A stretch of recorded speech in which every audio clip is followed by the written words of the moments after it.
안녕하세요.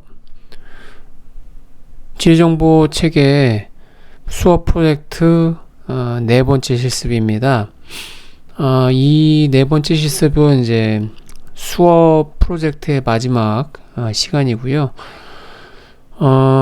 이번 시간에는 다중회귀 분석을 이제 실시하도록 하겠습니다. 그래서 지난번에 여러분들이 이제 기초 통계까지 좀 작성을 했었지 않습니까? 그래서 사실 그 기초 통계를 작성하는 그 스크립트에다가 연장으로 다중회귀 분석을 추가하도록 하겠습니다. 자, 지난 시간에 여러분들이 작성한 코드는 리그레션하고 여러분 이름으로 저장한 R 파일입니다. 그래서 이거를 다시 한번 열시기 바랍니다.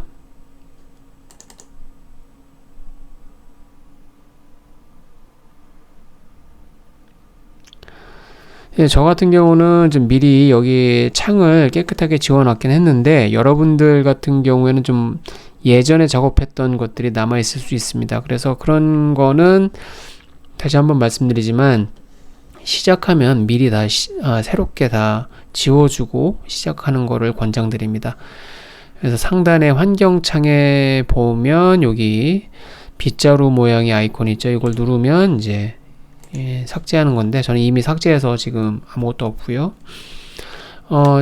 이게 지난번 여러분들이 작성했던 R 코드고 다시 이제 이거를 시작하려면 데이터를 다시 불러와야 됩니다.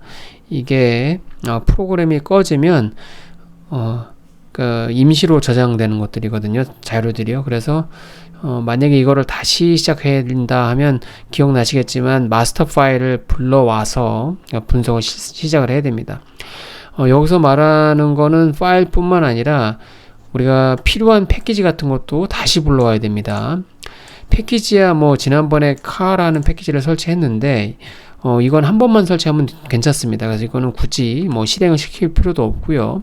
다만 저 카라는 패키지가 필요하다면 반드시 라이브러리로는 매번 불러와야 됩니다. 그래서 저기 라이브러리하고 이렇게 해가지고 패키지를 먼저 불러오겠습니다. 다시 한번요. 자, 그 다음에 우리가 분석의 대상인 그 마스터 파일을 불러오도록 하겠습니다.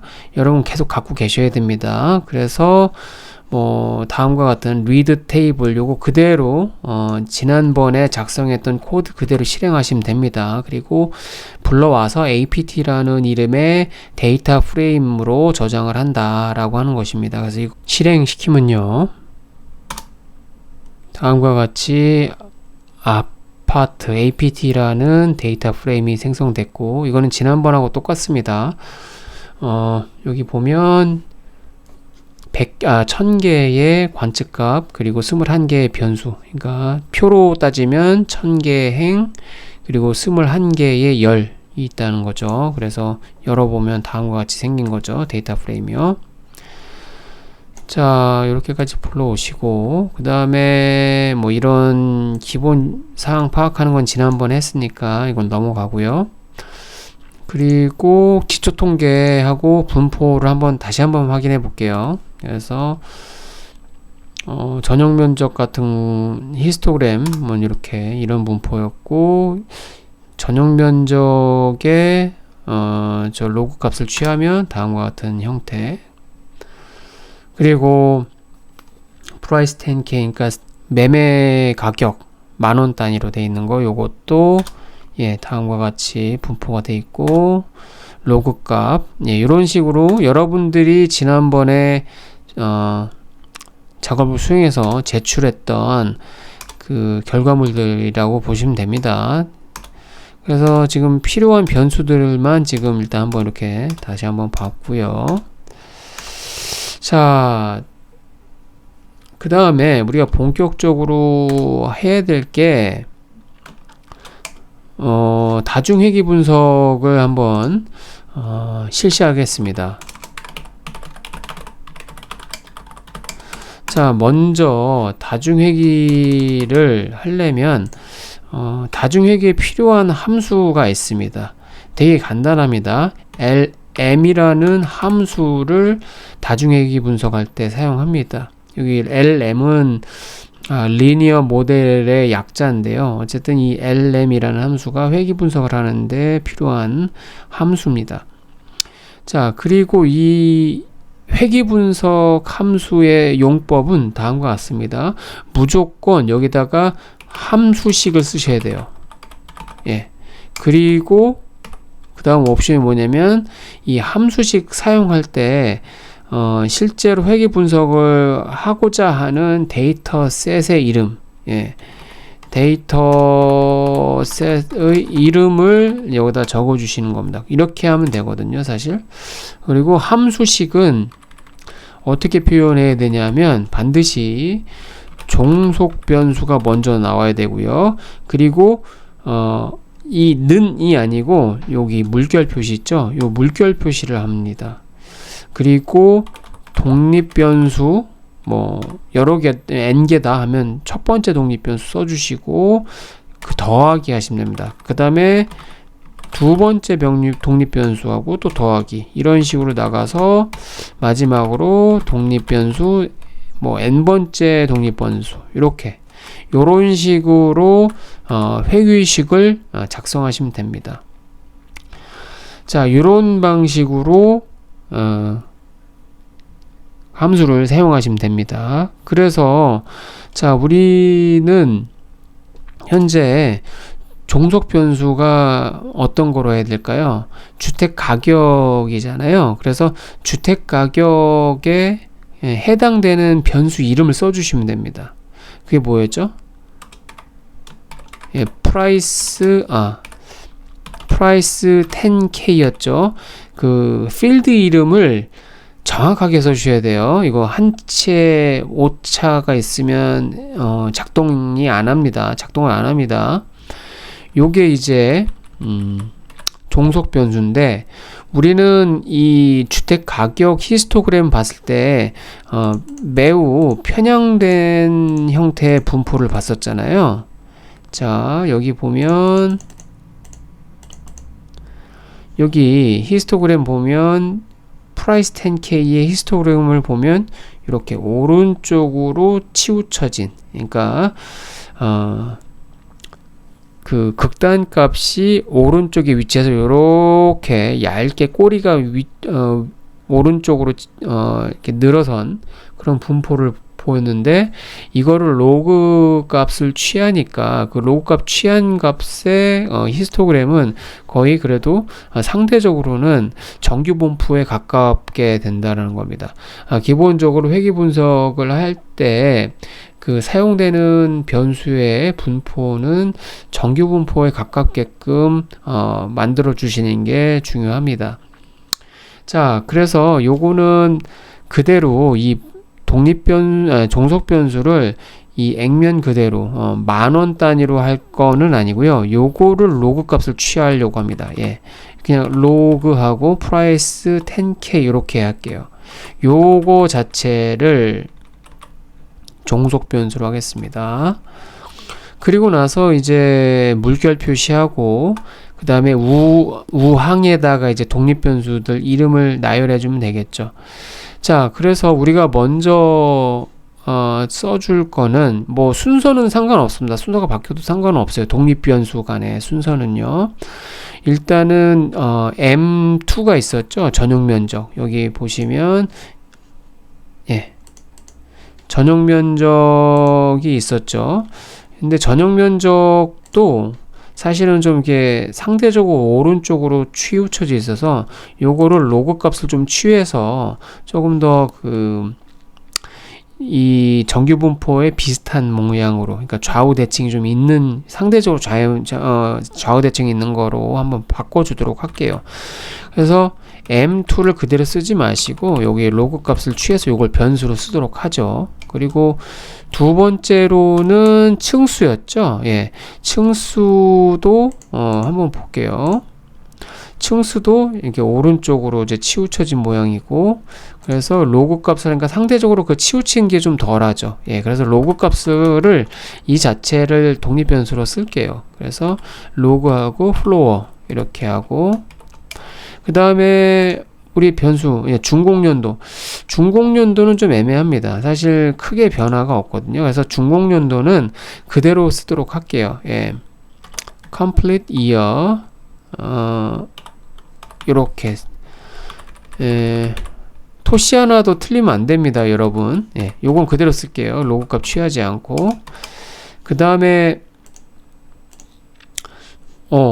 이제 주변 환경에 대한 이 아파트 그 매매 물건 500m 반경 내에 학원의 개수, 일단 학원의 개수를 좀 할게요. 그래서 학원의 개수도 사실은 좀 많이 치우쳐져 있죠. 오른쪽으로 이렇게 꼬리가 오른쪽으로 끊어져 있기 때문에 길게 늘어서 있기 때문에 오른쪽으로 치우쳤다고 얘기하는 겁니다. 그래서 이거를 로그 값 취하면 그래도 아주 그 분포가 이전 거보다는 정규 분포에 가깝게 되죠. 그래서 이 학원의 개수도 일단 로그 값을 쓰도록 할게요. 로그하고 hwk 언더바 freak, 예, 이렇게 할게요. 그리고 우리 학원의 개수 했으니까 학원의 어떤 총원 있잖아요. 총 정원 있죠. 그거는 여기다 포함시키지 않을게요. 학원의 개수와 총원은 거의 비슷하게 비슷한 양상을 보이니까요. 서로 의존적인 관계이기 때문에 회귀 분석에서 지켜야 될 과정 중에서 독립변수 간 그 어떤 독립성, 그게 많이 위반이 되는 것 같아서, 그래서 이거는 그 총원은 여기서는 포함시키지 않도록 할게요. 자, 그 다음에 뭐가 있었죠? 여기 스테이션 프리크라고 있었잖아요. 그 지하철역의 개수, 그죠? 그것도 다음과 같은데, 지하철역의 개수도 사실 로그 값을 취한다고 큰 변화는 없는 것 같습니다. 예. 그래서 이거는 지하철역 개수는 그대로, 로그 값을 취하지 않은 값으로 쓰겠습니다. 그래서 stn, 그리고 언더바, freq, 이렇게 쓸게요. 그리고 띄고, 그 다음 변수로는 버스, 예. 버스 정류소의 개수. 버스 정류소의 개수는 사실상 큰 차이는 없지만, 그래도 로그 값 쓴 게 그래도, 이게 균형감이 더 있고, 폭도 그렇게 넓지가 않습니다. 그래서, 이거는 버스 정류장 같은 경우는 로그 값을 쓰도록 하겠습니다. 로그하고 버스 언더바 freq 이렇게 할게요. 그리고 더하기, 다음에 녹지 면적, 예, 녹지 면적도 오른쪽으로 치우쳐져 있네요. 그래서 이거 녹지 면적에 로그 값을 쓰면 역시 이거는 왼쪽으로 치우쳐지긴 하지만 그 폭이 그렇게 크지가 않기 때문에 요것도 녹지 면적도 이 로그 값을 취해서 사용해 보도록 할게요. 독립 변수로. 그래서 로그하고 그린 언더바 m2 이렇게 할게요. 그리고 데이터셋 이름을 여기다 이제 이렇게 해서 그 회귀식을 이렇게 하나 작성을 했습니다. 이렇게요. 그리고 나서 여기 컴마로 구분해 준 다음에 그 다음에 데이터셋의 이름을 두 번째 옵션으로 넣어줘야 됩니다. 데이터셋은 어디서 가져오는 것이죠? 여기 apt라는 데이터 프레임에서 가져오는 거죠. apt라고요.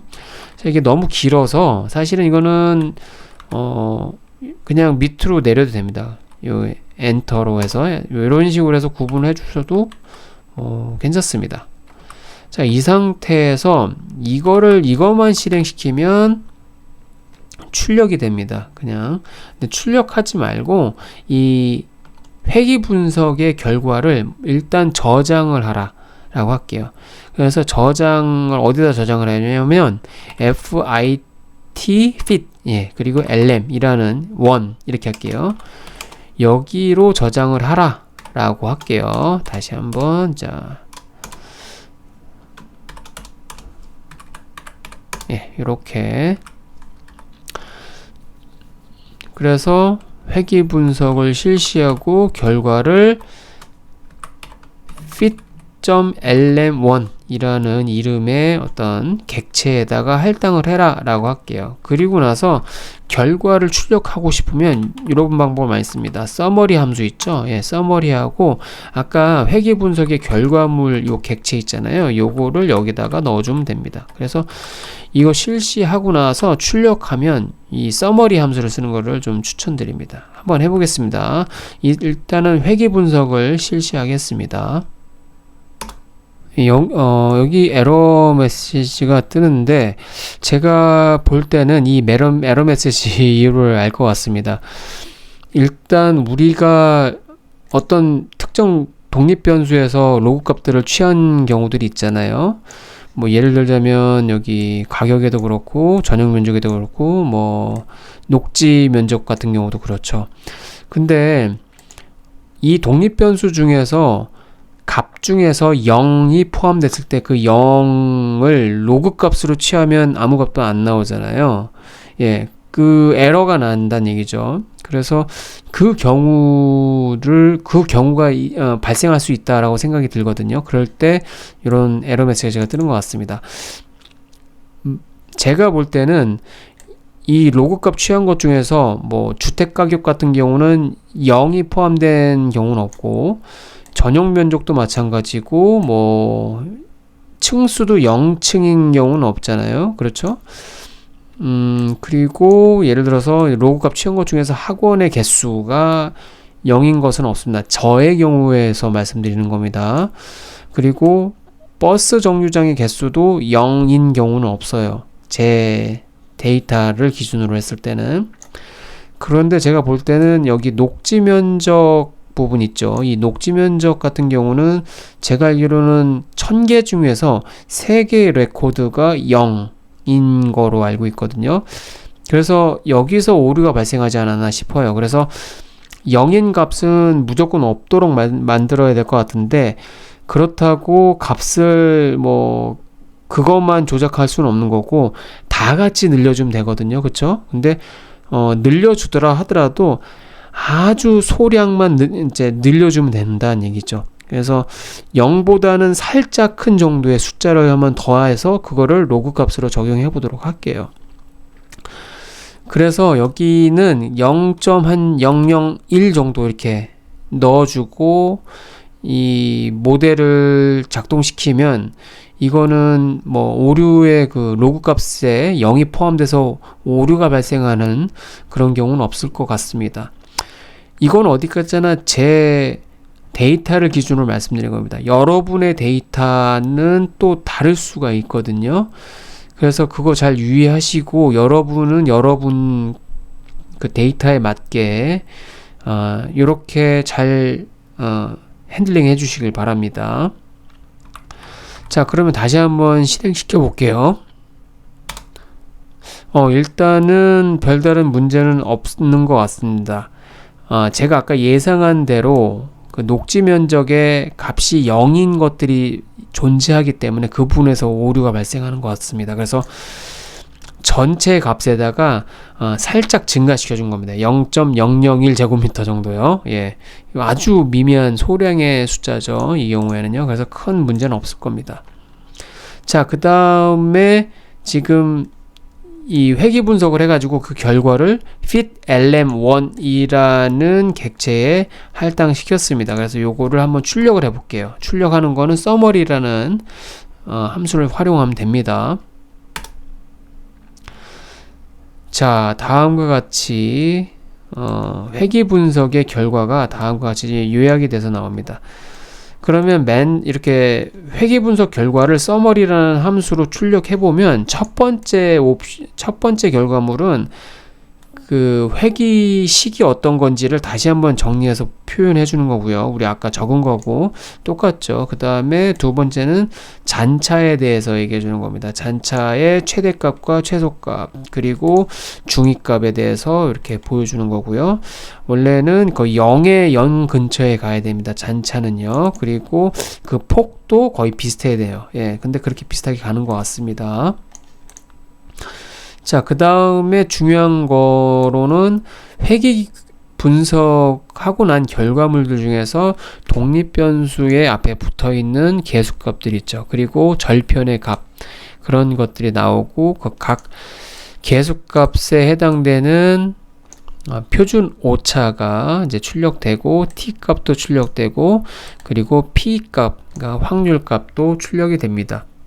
그리고 나서 맨 나중에 보면 이제 자유도나 아니면 그리고 조정된 R 스퀘어, 조정된 결정계수, 뭐 이렇게, 그리고 F 값 이런 것들이 나오죠.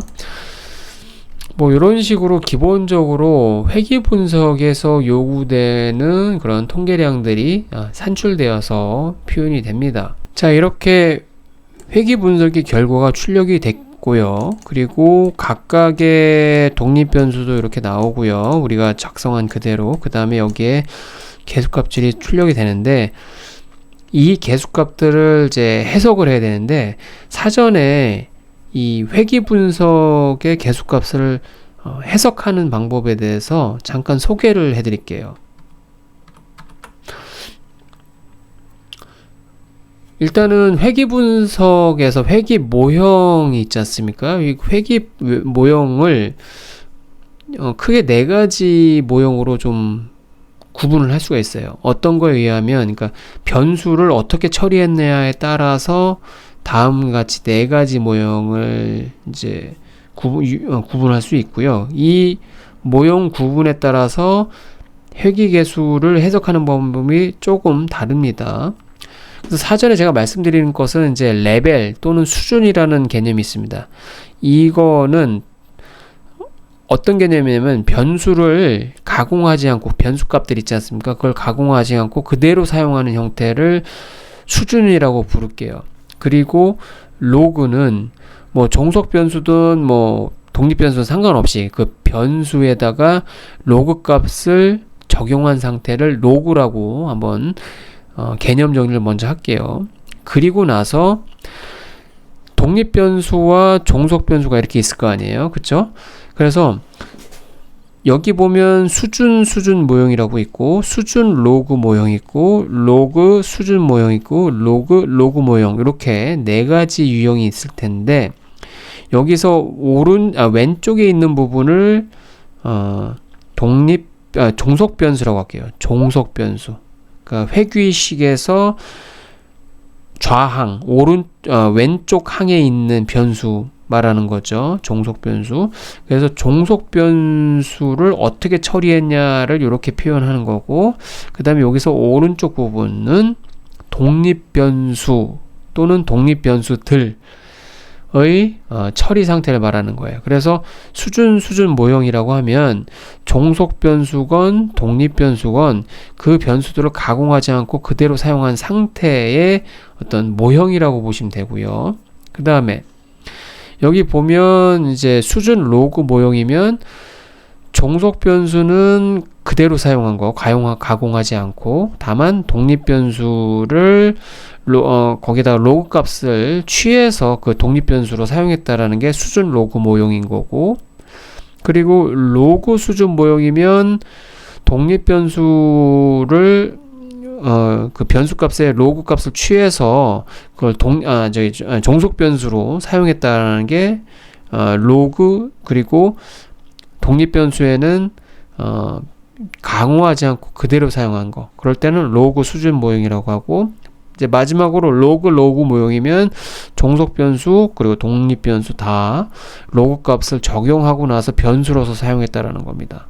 그래서 굳이 요거는 이제 단순 회귀 분석, 그러니까 독립 변수가 하나인 경우를 말하는 건데, 뭐 이거는 다중 회귀 분석에도 뭐 해당이 됩니다. 그래서 만약에 수준 모형이라고 하면 뭐 종속 변수를 y라고 하고 종속 변수를 x라고 하고, 그 다음에 베타 제로는 뭐 절편, 그리고 베타 1은 이 첫 번째 독립 변수의 어떤 계수값이라고 봤을 때 이렇게 표현이 되겠죠. 그러면 이걸 어떻게 해석하냐면 이건 되게 쉽죠.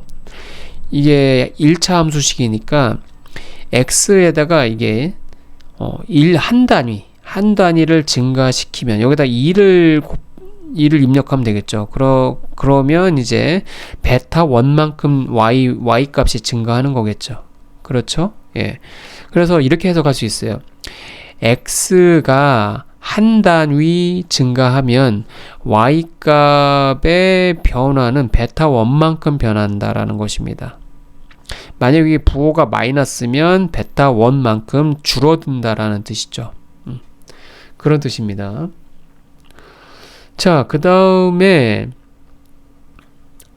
여기서 수준 로그 모형 같은 경우는 종속 변수는 가공하지 않은 상태 그대로 사용하는 거고, 독립 변수의 로그를 사용했을 때, 예, 그럴 때에 그때 유형의 모형이라고 할 수 있고, 이때는 요 베타 1을 어떻게 해석하냐고 하면 이렇게 해석합니다. 예, 로그가 붙으면 퍼센트로 이제 쉽게 이렇게 얘기하셔도 돼요.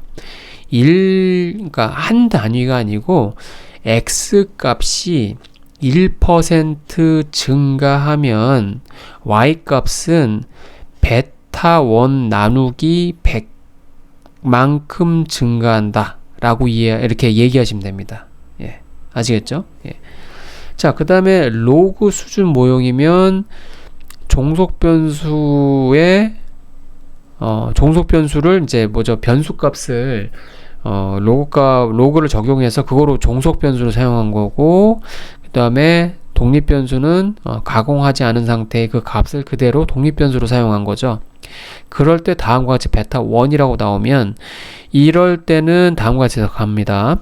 x가 한 단위 증가할 때, 예, 한 단위 증가할 때, 여기서 보면 공통적으로 그러니까 여기 독립 변수의 어떤 가공하지 않은 상태, 수준 상태로 놔두고 이제 회귀 분석을 돌리고 나서 이 나오는 개수값을 해석할 때, 이거는 쉽게 한 단위씩 증가시키면 이런 식으로 해석하면 된다는 얘기입니다. 여기서 보면요.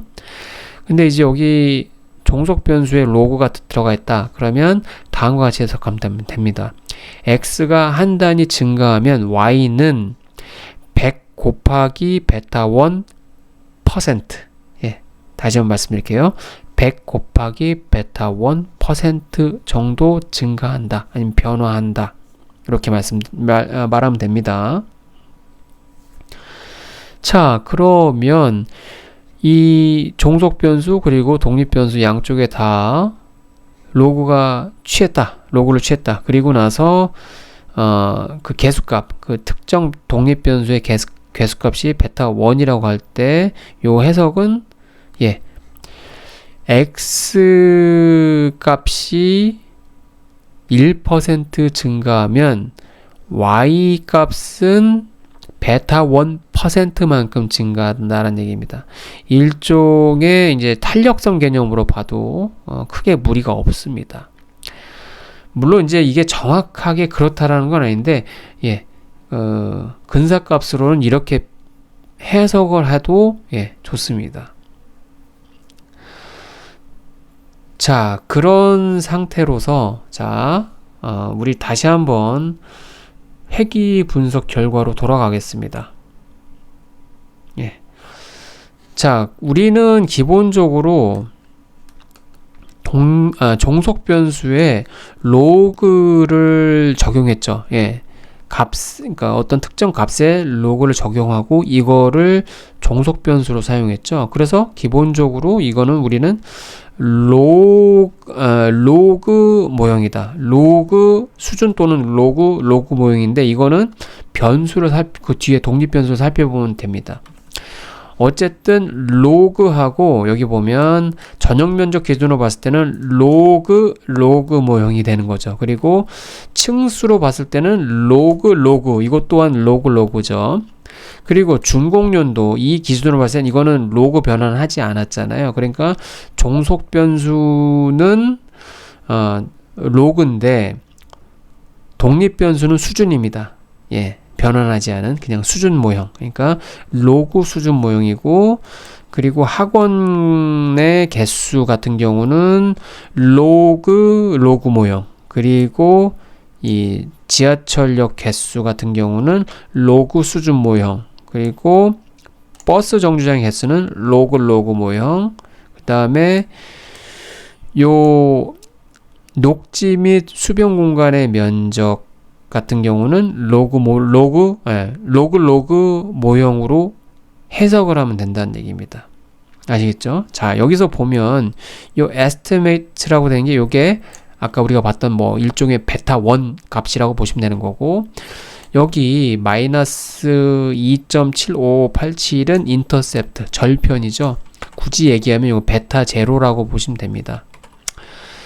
그래서 이거를 어떻게 해석하냐면, 예를 들어서 이 전용 면적 같은 경우는 다른 모든 변임들이 똑같다라고 가정했을 때 요 전용 면적 있죠. 전용 면적하고 주택 가격의 관계는 부호를 보니까 플러스예요. 그쵸? 이거는 뭐죠? 그러니까 이 두 변수의 사이의 관계는 포지티브, 양의 관계가 성립되는 것이죠.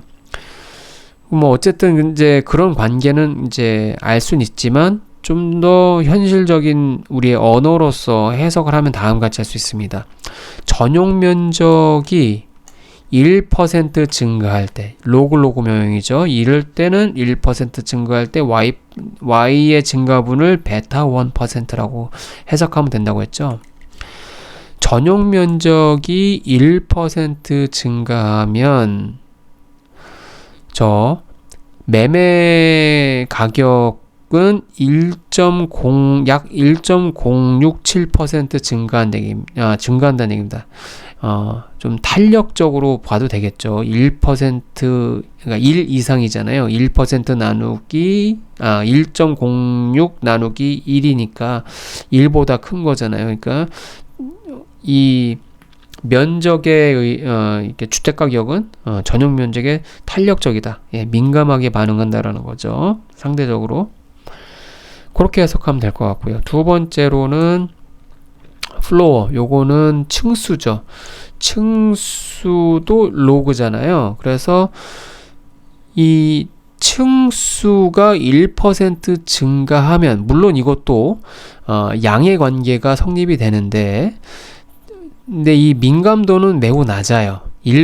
층수가 1% 증가하면 가격은 0.0056% 정도 증가합니다. 아까 전용 면적에 비해서 탄력성이 매우 떨어지죠.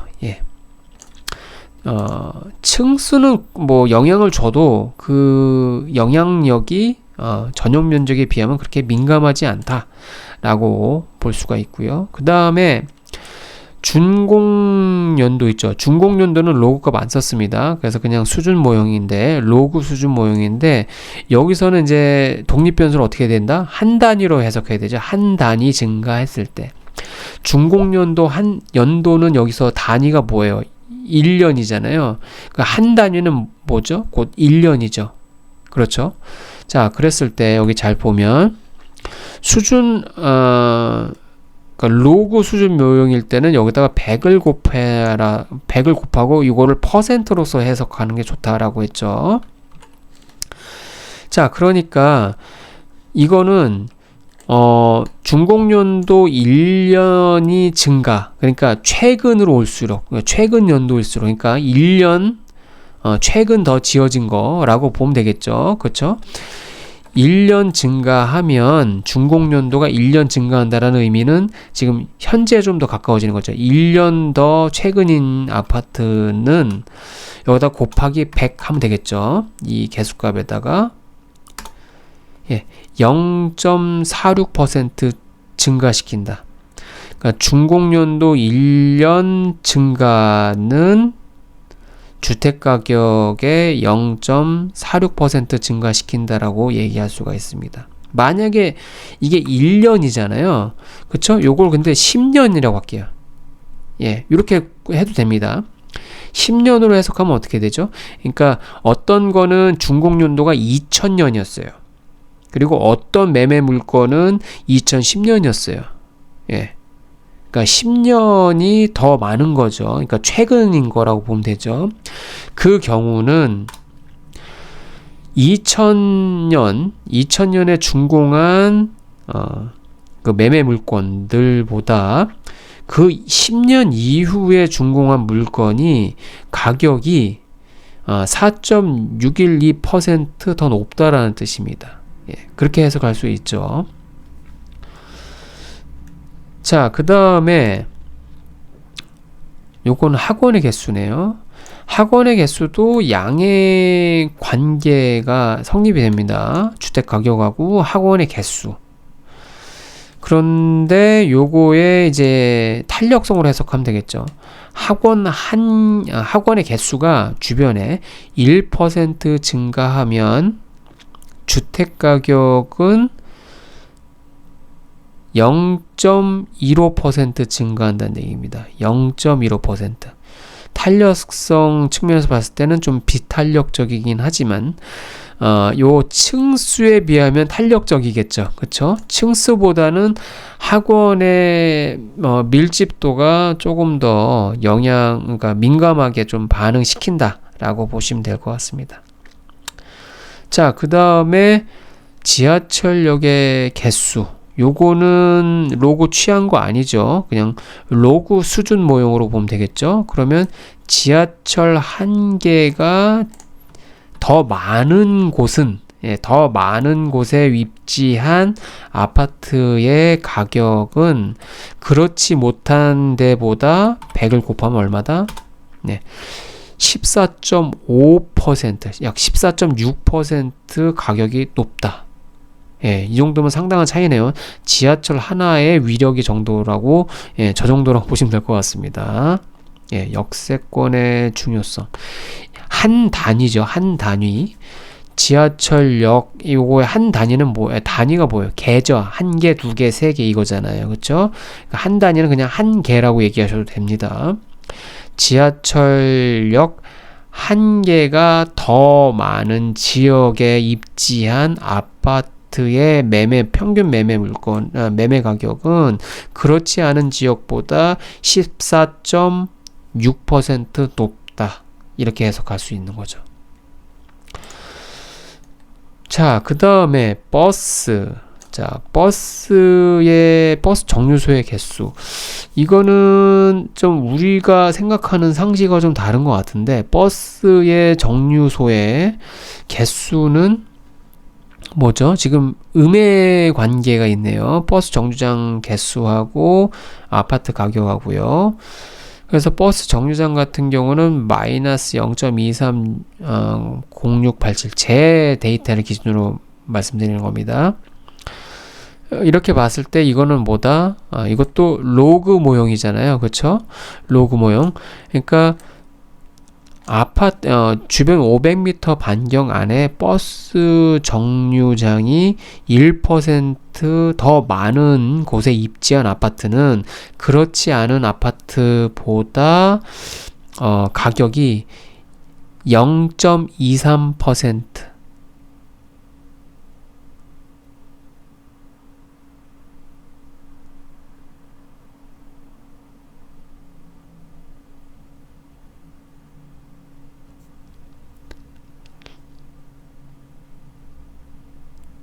적다라고 얘기할 수 있겠죠. 예.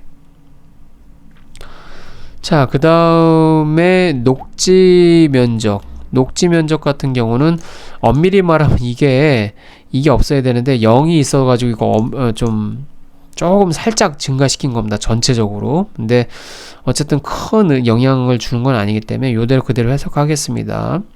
이것도 로그 모형이죠. 그러니까 주변 반경 500m 이내의 녹지 및 수변 공간의 면적이 1% 증가하면 주택 가격은 0.05% 정도 증가한다. 예. 그렇게 볼 수가 있죠. 그래서 이 민감도는 크게 작용하지는 않는 것 같아요.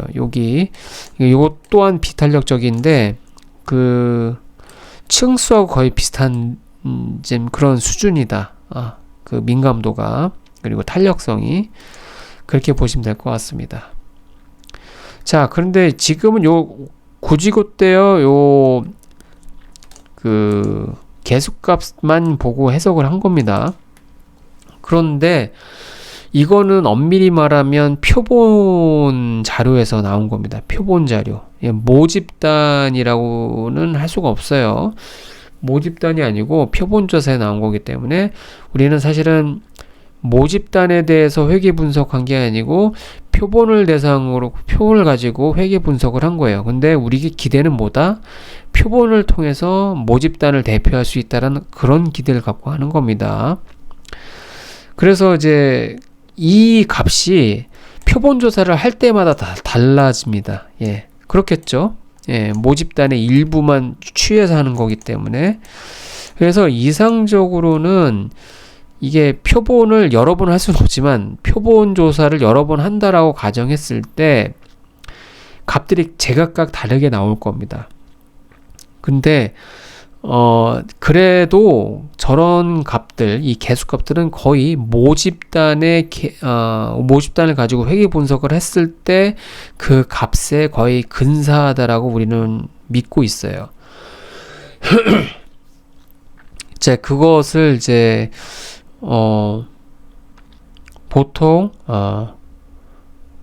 가설 검증을 하는 단계에서 그렇게 합니다. 그래서 일단은 이 회계 분석에 대해서 각각의 개수값에 대한 어떤 우리의 가설 설정을 합니다. 이거는 그냥 참고해서 들어주시고요. 그래서 가설 설정할 때는 귀무가설과 대립가설을 설정하는데, 귀무가설에서는 대체로 이 개수값이 0이다라고 설정을 합니다. 이게 무슨 말이냐면, 이건 어찌 보면 1차 함수의 기울기잖아요. 그렇죠? 기울기가 있다라는 것은 독립변수의 값이 변하면 종속변수의 값도 변하는 거잖아요. 그렇죠? 기울기가 있다면. 근데 기울기가 없다라는 얘기는 뭐죠? 그 개수값이 0이라는 거죠. 그냥 절편에서 그대로 유지되는 거잖아요. 값이. 종속변수 값이. 그렇죠?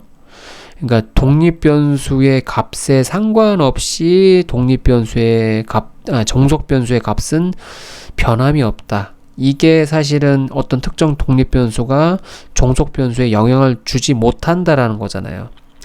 그런 식으로 귀무가설을 설정합니다. 그래서 일반적으로 귀무가설은 특정 독립변수가 종속변수에 영향을 주지 않는다. 다른 얘기로 이 개수값은 0이다라고 설정을 합니다. 그리고 가설 검증에서는 이 귀무가설이 맞는지 틀리는지를 검증하는 거라고 보시면 되고요. 여기 통계 시간이 안 나서 자세히 말씀은 안 드리겠지만, 대략 이 값에서 약간 표준화를 합니다. 이 어떤 거로? 이 표준 오차로 표준화를 시키면 이게 0에 가까우면, 그 값이 0에 가까우면, 즉 우리가 귀무가설에서 이 개수값은 0일 것이다 라고 하는 값에 가까워지는 거예요. 무슨 말씀인지 알겠죠? 예, 그게 이제 t값이라고 하는데, 표준화값 t값이라고 하는데, 그 값이 커지면 커질수록 개수값이 0에서 점점 멀어진다라는 뜻입니다. 그게 크면 클수록 더 높은 확률로 귀무가설이 틀렸다라고 얘기할 수 있는 겁니다. 예. 간략하게 말씀드린 그겁니다. 여기에 이제 밑에 깔려있는 기저의 어떤 논리들은 더 이제 통계 시간에서는 더 많은 걸 설명드리는데, 여기서는 거기까지 설명을 안 드릴게요. 어쨌든 이 t값이 이제 그렇게 표준화해서 나온 거예요. 이게 얼만큼 0에서 떨어졌는지 표준 오차의 개념으로 환산한 거예요. 예. 그래서 38.621 표준 오차만큼 0에서 떨어졌다, 뭐 그런 뜻이에요. 이게 0이 아니면 된 거잖아요. 플러스도 상관없고 마이너스도 상관없는 거겠죠. 그렇죠? 예, 이걸 소위 양측 검정이라고 하는데, 일반적으로 내가 이거를 95% 확신한다, 신뢰 수준을 그렇게 한다라고 했을 때, 대략 t값의 그 임계 범위 있을 거 아니에요. 임계값. 요 정도, 그러니까 플러스 마이너스 1.96 안에 들어오면 귀무가설을 기각하지 못합니다. 귀무가설이 뭐라고 했죠? 그 개수값은 0이다. 즉, 약간 좀 차이가 있어도 어느 정도까지 0으로 볼 것이냐라는 일종의 커트라인을 만들어주는데, 많이 나가봤자 플러스 1.96, 많이 나가봤자 마이너스 1.96 정도, 그 안에 들어오면 t값이 실제로 우리가 측정을 해봤는데, 근데 그 t값이 그 안에 들어오면, 그래, 이거는 0이다라고 봐도 무방하다라고 하는 거예요. 네. 그리고 이걸 넘어서면, 이거를 넘어서면, 이거는 0이 아닐 수가 있구나라고 확신을 하는 겁니다. 1.96을 보다 크거나, 마이너스 1.96보다 작거나, 그러면, 이제, 우리 개수값은 0 근처에 있다라고 얘기할 수가 없게 되는 겁니다. 그러면 귀무가설을 기각하고 대립가설, 그러니까 대립가설은 그 반대인 거죠. 개수값은 0이 아니다라는 거를 받아들이게 됩니다. 아시겠죠? 자, 그러면 만약에 이런 변수들이, 독립변수들이 종속변수에 주는 영향이 있다라고 확신을 하려면 기본적으로 이 값 자체, 절대값도 커져야겠지만, 조금 더 자세히 말씀드리면 요 t값의 절대값이 1.96 이상을 넘어가는 게 좋다라고 하는 겁니다. 기본 설정에서는 95% 신뢰 수준 또는 유의 수준, 그러니까 마이너스 0, 유의 수준은 0.05 또는 5%, 그 수준 하에서 이렇게 얘기할 수 있는 겁니다. 그럼 요 P값이란 무엇이냐? 이 P값이라는 것은 이게 표본 조사잖아요. 그래서 내가 운 나쁘게, 원래 진짜 귀무가설이 맞아요. 귀무가설이 진짜 사실 어떤 특정 독립변수가 종속변수에 영향을 주지 않음에도 불구하고 내가 표본 조사를 할 때 운 나쁘게 표본이 잘못 걸려서 잘못 걸려가지고 이게 사실은 진실은 영향을 주지 않음에도 불구하고 영향을 주게끔 하도록 표본이 그렇게 뽑혀서 나오는 경우도 있을 거예요. 근데 그럴 때 이제 저지르는 오류가 되겠죠. 그것도 오류를 저지르는 거잖아요. 그렇죠. 단순히 통계값만 보고 그렇게 결론을 내니까요. 근데 그럴 확률을 말하는 거예요. 귀무가설이 진실인데 내가 결론을 잘못 내리는 경우, 그걸 소위 일종 오류라고 하는데, 일종 오류를 좀 범할 확률이라고 보시면 됩니다. 근데 일종 오류를 범할 확률이 되게 작은 거예요. 0에 가깝다는 뜻입니다. 이거는 t값이 크면 클수록 그 오류를 범할 확률이 낮아지는 겁니다. 그래서 우리는 보통 일반적으로 5%까지 봅니다. 그래서 5% 이상 되면 귀무가설을 채택합니다. 그러니까 귀무가설을 기각할 수가 없습니다. 그런데 그 P값이 5% 미만이면 일반적으로 신뢰 수준 95%에서는 우리는 이것을 귀무가설을 기각하고 대립가설, 즉 독립변수가 종속변수에 주는 영향이 0 이상, 0보다 크거나 같다. 그러니까 0과 다르다. 그러니까 기울기가 있다라고 결론 내는 겁니다. 그래서 이 P값이 작으면 작을수록 좋고, 좋다는 말이 좀 어폐가 있긴 한데, P값이 작으면 작을수록, 그리고 어떤 특정 신뢰 수준과 하에서 그때 유의 수준이 있을 거 아닙니까? 95% 신뢰 수준이면 유의 수준은 100배기 신뢰 수준, 즉 5%. 5% 미만이면 귀무가설을 기각하고 대립가설을 채택합니다. 즉 어떤 특정 변수가 영향이 있다. 종속 변수에. 그런 의미입니다. 그래서 잘 보면 각각 각 독립 변수의 p 값들을 보니까 다 0.05, 그러니까 5%죠. 그거보다 훨씬 작은 겁니다, 지금. 예. 그래서 우리는 통계적으로 이게 유의하다라고 얘기할 수 있는 겁니다. 예, 95% 신뢰 수준에서 이런 변수들이 종속 변수에 영향을 준다라고 이제 확신할 수가 있는 겁니다. 근데 만약에 0.05보다 크다, 이 값이 0.05보다 크다 그러면 그거는 통계적으로 유의하지 않다라고 결론 내고 그거에 대한 해석을 하지 않습니다. 대부분. 아시겠죠? 어쨌든 우리가 사용했던 지금 그러니까 제 데이터를 기준으로 우리가 사용했던 데이터를 기준으로 봤을 때는 다 통계적으로 유의하고요. 95% 신뢰 수준에서요. 예. 그리고 그런 식으로 해석을 할 수가 있습니다.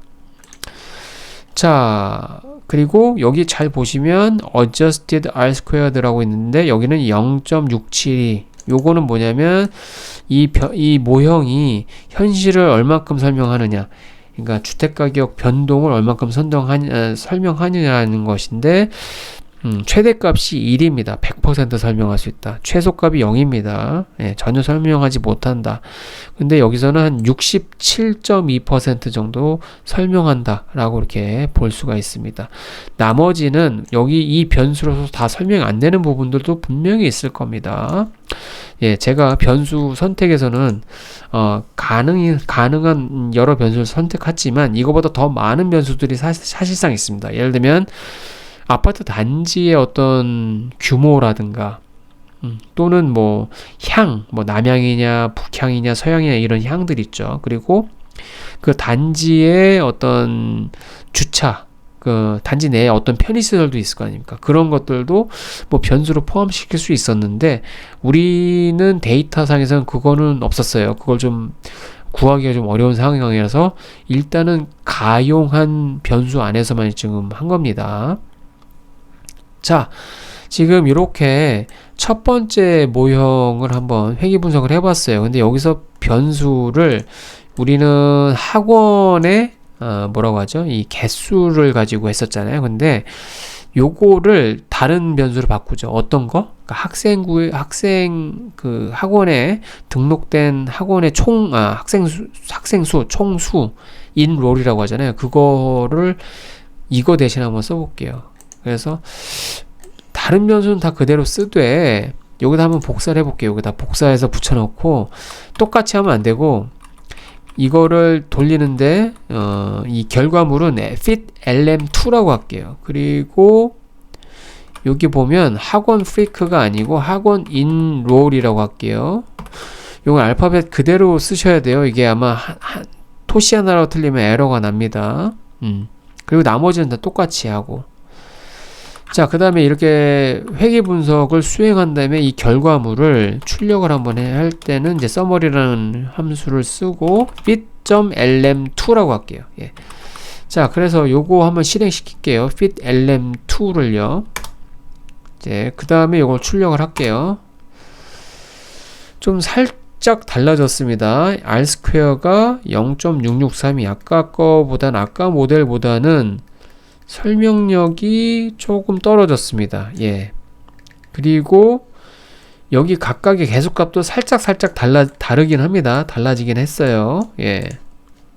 그런데 전반적으로 통계적 설명도는 비슷하고 각각의 독립 변수들의 통계적 유의도도 다 괜찮다라고 볼 수가 있습니다. 그리고 이 개수값들이 살짝 달라졌어요. 예.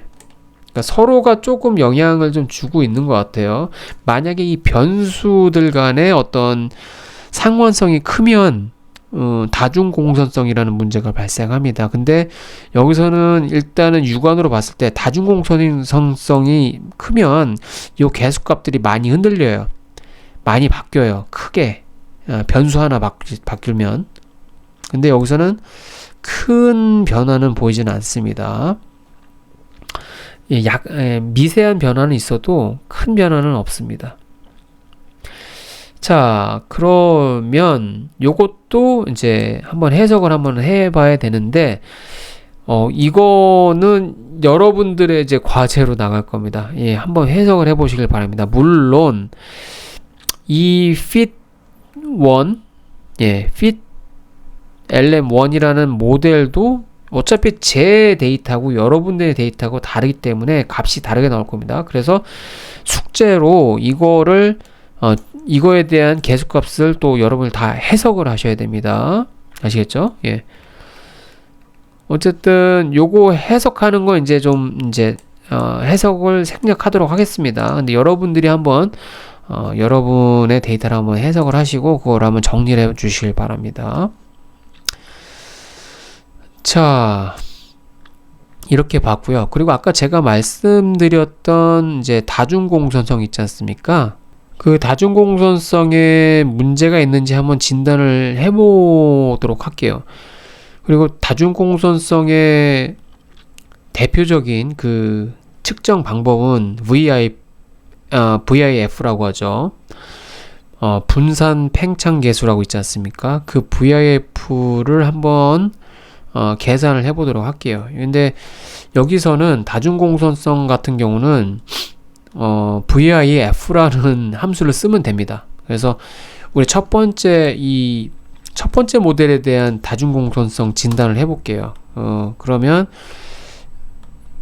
여기다가 이제 VIF라고 쓰시면 되고요. 그리고 그 다음에 저기 회귀 분석 결과 있잖아요. fit LM1 요거 있죠. 요렇게 해서 실행시키면 다음과 같이 뜹니다.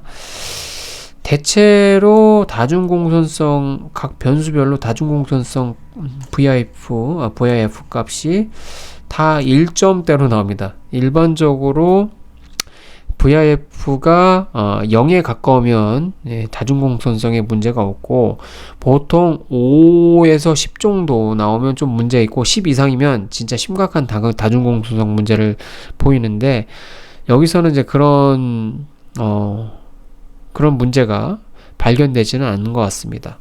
그래서 요거는 이제 다중공선성의 문제는 걱정 안 해도 되겠다라고 생각하면 되고요.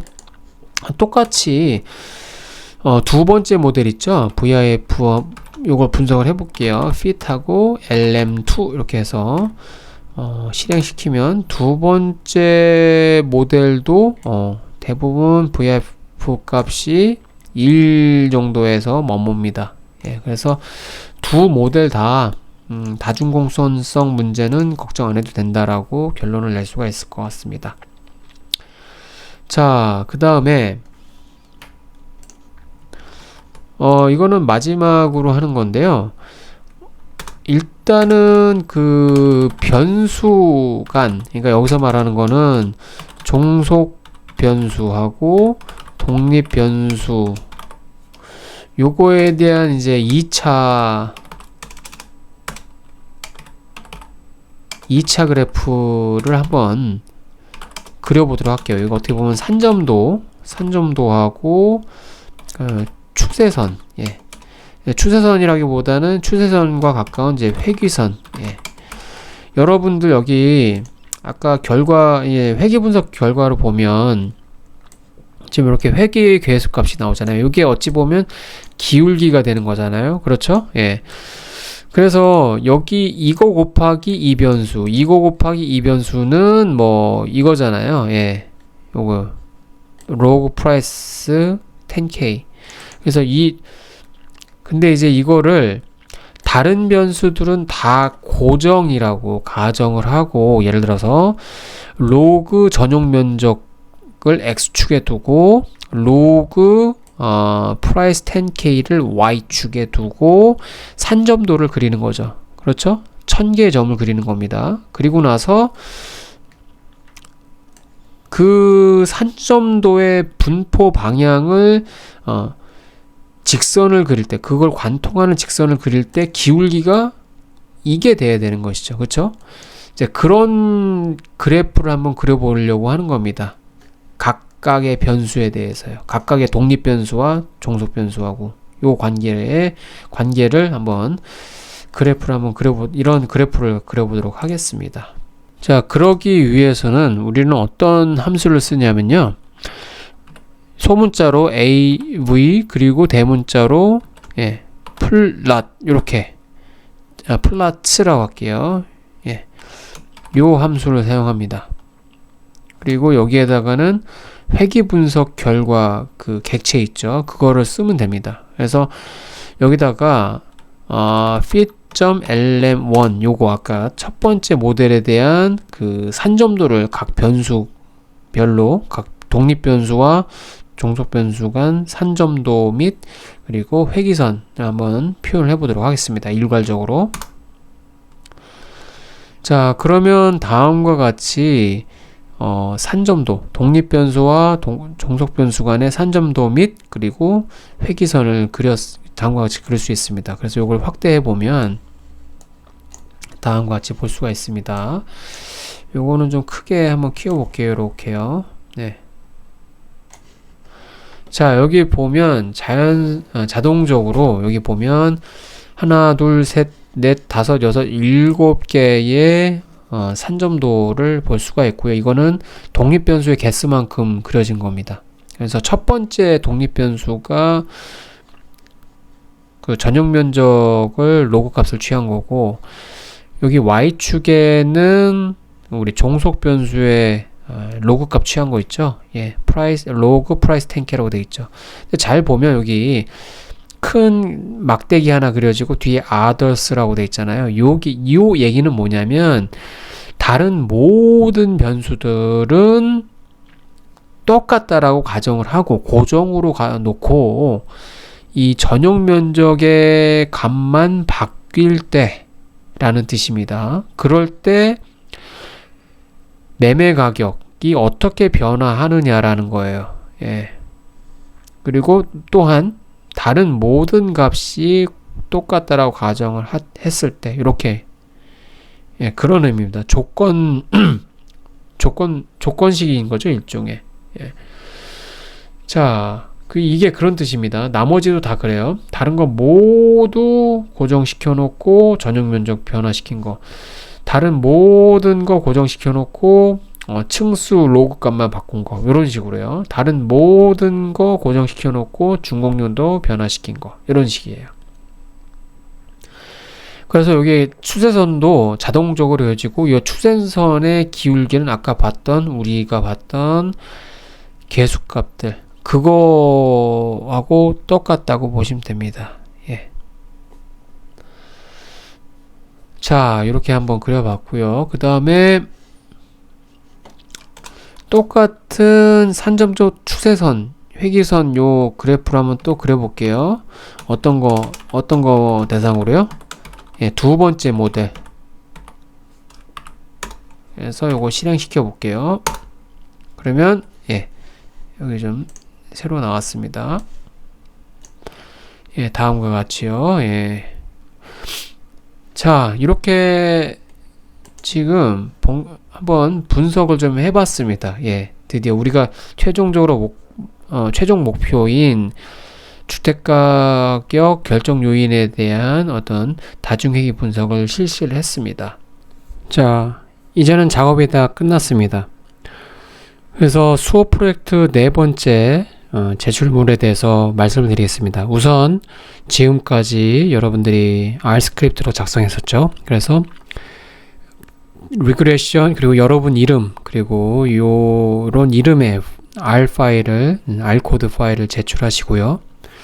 두 번째로는 여러분들 자료로 수행한 회귀 분석의 결과를 해석하시길 바랍니다.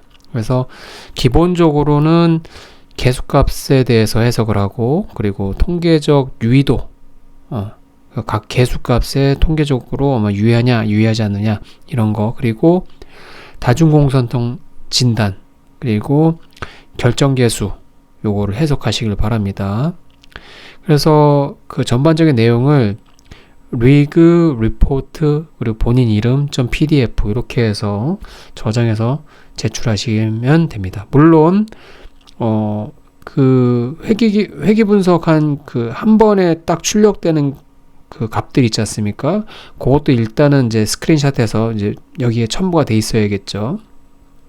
자, 그 다음에 마지막으로는 아까 방금 전에 했었던 거 종속 변수와 독립 변수 값의 산점도 그리고 회기선 그래프 그것도 다 변수별로 다 그려주시고요. 모델별로도 다 그려줘야 됩니다. 왜냐면 모델이 두 개가 있었죠. 예.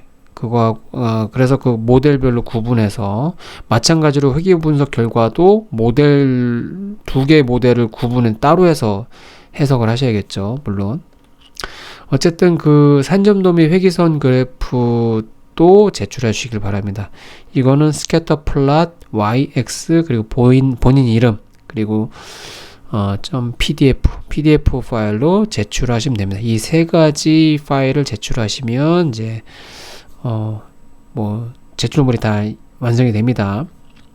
자, 지금까지 그리고 주택가격 결정 요인에 대한 이제 회귀 분석, 그러니까 헤도닉 프라이스의 모형에 기반해서 실증 분석을 한번 해봤고요. 여기까지 수업 프로젝트는 이제 마치도록 하겠습니다. 이게 사실 이 수업 프로젝트를 통해서 제가 알려드리고자 했던 내용은 실질적으로 GIS를 활용할 때 이게 단순히 지도를 그리는 것도 뭐 중요한 일 중에 하나지만 그보다 더 많이 활용되는 게 이런 지리적 어떤 측정이 필요할 때 이 GIS가 많이 사용이 되고 그리고 그것들은 대부분 통계 분석에 많이 활용이 됩니다. 통계 분석이 최종 목적인데 사실 데이터를 만들기 위해서 GIS가 많이 동원됩니다. 그래서 그걸 한번 경험해 드리고 싶어서 요 수업 프로젝트를 제가 소개시켜 드렸습니다. 아무쪼록 이게 여러분들 실질적으로 여러분들의 관심사에 좀 잘 활용되었으면 좀 하는 바람이 있습니다. 예, 지금까지 수업 프로젝트 마쳤고요. 예, 그동안 좀 따라오시느라고 수고 많으셨습니다. 감사합니다.